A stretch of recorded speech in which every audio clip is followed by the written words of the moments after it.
Hello and welcome to Kraken Krakoa, the series where I, Dave Busing, founder and editor-in-chief of comicbookherald.com, explain and explore the dawn of X following hot on the heels of House of X and Powers of 10. We're talking today about 2020 release of Excalibur number 6, and in my opinion, the series is kind of a bust. What went wrong? I had high hopes for Excalibur heading into Dawn of X, and through 2 issues was still caught up in the potential of a book exploring magic in the world of mutants. Talented creators Tini and Marcus II have been playing with Apocalypse as a wizard, a previously untapped look into how a mutant this ancient might have explored the supernatural, while simultaneously moving the Captain Britain mythos forward once again towards Betsy Braddock. Nonetheless, apart from Fallen Angels, Excalibur has been the most disappointing comic in the Dawn of X, and with one full story arc under its belt, has only trended down since launch. There will be fans, of course, much as there are for Fallen Angels, but for me, reading this series is an increasing exercise in missed opportunities and unfilled potential. Today I'll answer what went wrong. Why hasn't Excalibur through 6 issues lived up to the promise of Dawn of X? Is there a future for Excalibur as an ongoing in the Krakoa era? If you like the Comic Book Herald YouTube channel or podcast, please consider liking and subscribing. You can find full X-Men reading orders on comicbookherald.com. Before digging in, I will call out the elements I enjoy because, again, these are talented creators, and it's not like I think Excalibur is devoid of ideas and craft. Indeed, Tini Hauer's work writing on series like the Thanos miniseries and currently Strikeforce has been a very, very welcome addition to the Marvel Universe landscape. At its best, Excalibur calls into question the mutant nation of Krakoa's role and involvement with forces of magic, time travel, and alternate realities. Sure, Krakoa has a newfound hold over Earthbound territories, but what of Otherworld, Hell, 1L, Asgard? What's Krakoa's role in those far-out reaches of the Marvel Universe? Are they conquerors or allies? I also love what Tini has done with Excalibur's data pages, really expanding the idea of Apocalypse the Wizard with poetry, text, and grimoire entries that, while confusing, create that sense of magical mystery the book is aiming for. Too many data pages in the Dawn of X have been little more than excuses to write prose, and Howard has been more inventive than that. In terms of Excalibur's failings, it primarily boils down to one key question. What is this book's story, and why do we care? The answer is simultaneously complicated and painfully straightforward, and therein lies the problem. Each member of Excalibur's oddball roster is dealing with their own loosely related set of problems. On the surface, the hook for Excalibur is that it's the book exploring magic and alternate realities, and this has been Apocalypse's primary role, with mysterious manifestations seemingly bent toward opening Krakoa to other magical realms like Otherworld. The remaining team members are all impacted by quote-unquote magic in some way. Betsy Braddock's brother, Brian, the former Captain Britain, is imprisoned and transformed by the otherworldly magic of Morgan Le Fay. Jubilee's son, Shogo, magically transforms into a dragon when he enters Otherworld. Gambit is super cranky because Apocalypse magically put Rogue in a sleeping beauty coma.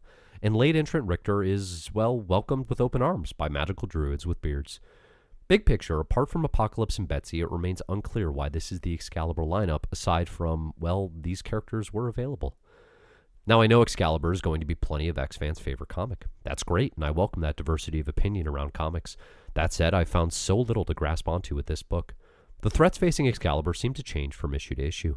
The book opened with Morgan Le Fay as a threat from Avalon, but since then there have also been threats from the Coven Akaba, Apocalypse, of course, druids, racist UK leaders, and a host of magical creatures.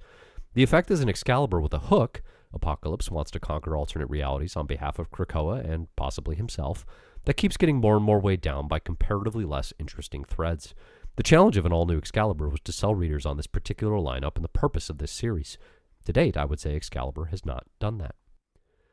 All of this muddled magical mayhem builds to an influx of otherworld creatures invading Earth, most specifically London, where Captain Britain and Pete Wisdom were in the process of convincing some arm of the UK government to accept Betsy as the new Captain Britain. I'm not entirely sure why they have to do this. This ties to one of the biggest problems I found with Excalibur, in that this type of demonic and mythical invasion of Earth could have happened any time in X-Men history. As a matter of fact, it has. Shouts to Inferno. The recent turn of an X-Men conversation around too many series has helped me isolate the absolute most appealing aspect of new X books in the Krakoa era, a hook and purpose very specific to the new status quo of the X-Men post-House of X. So when X Factor is announced with a hook about exploring the Five and the process of resurrection, I'm instantly on board and excited. Excalibur has lost that connection. Demons from Otherworld invade London is not specific to the Krakoa era. There are elements of the new era, of course, like Krakoan Gates playing a role, and to a degree Apocalypse working together with lifelong X-Men, but in general, this Excalibur story could have happened any time in the last 20 years. That's the ultimate disappointment to me. That's a failure of part of Dawn of X not living up to the promise of delivering something genuinely new. I don't think these characters are particularly well suited by the story either. Rogue and Gambit were way more fun in the Kelly Thompson written Mr. and Mrs. X. I'll grant here that Rogue being in a coma doesn't help matters. And Jubilee had way more purpose in the Christina Strain written Generation X. Indeed, the best Apocalypse moments are found in the Hickman written X-Men number 2 and X-Men number 4, where the ancient unpronounceable symbol advances the story of Krakoa and Arakko, and then wears his finest suit to flex in the face of world leaders. I love this idea of the centuries-long scheming magical apocalypse, but too much of his plan is taken for granted in order to serve other team members who simply don't fit into the narrative. Even Betsy's new role as Captain Britain isn't really explored in enough-depth. Excalibur number 4 tackles the idea of Betsy the Pretender most thoroughly, but there are too many spinning plates to worry about to really dig into what this change means for the character. In many ways, this is where Excalibur falls apart the most. There's a Captain Britain or Apocalypse solo series hidden within this title, but there's very little that brings them all together as Excalibur. Excuse me. You could make a similar case for the Chris Claremont and Alan Davis original Excalibur for Nightcrawler, Kitty, and Rachel Summers, but I'd argue that those characters all fit into the Cross-Time Capers with some degree of purpose. Excalibur number 6 does do a better job of honing in on the purpose of this series, resolving Apocalypse's grand convoluted plans for Otherworld. The major twist, that Apocalypse was in league with Jamie Braddock and looking to instill him on Otherworld's throne, works, but it also reveals the simplicity of the plot. Likewise, it's truly strange that Excalibur number 6 spoils this outcome on a page 2 data page. Questions that remain as well.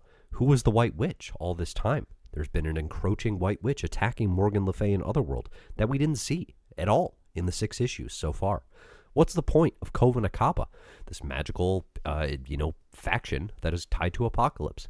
And why did it take Apocalypse thousands of years to get to Otherworld? Betsy, Gambit, and Jubilee visited within these 6 issues. It's quite confusing. Is there a future for Excalibur as an ongoing in the Krakoa era? I talked about this hope when I reviewed Excalibur number 1, but my greatest hope for the series is still predicated on the idea of Apocalypse using Krakoan gates to access a variety of alternate realities and worlds.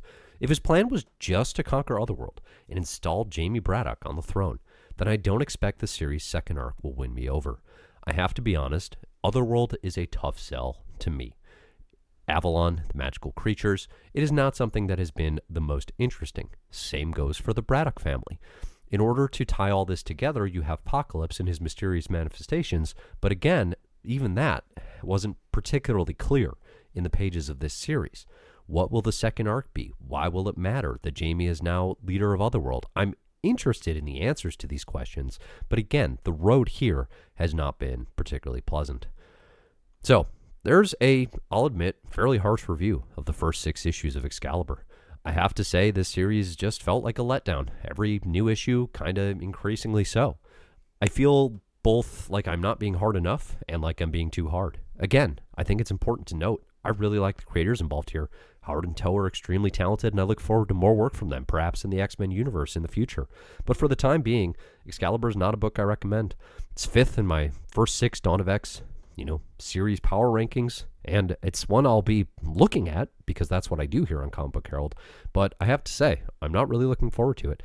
Issue 6 is a mild improvement, but I think it took too long to get there. I'm curious to hear from those of you, both those of you who love the series and those of you who agree with me, in the comments. Leave a note. Let me know what you think of the book. Let me know what you think of the ideas. And let me know what you think of Comic Book Herald in the meantime. Thanks, everybody, for listening. And as always, enjoy the comics.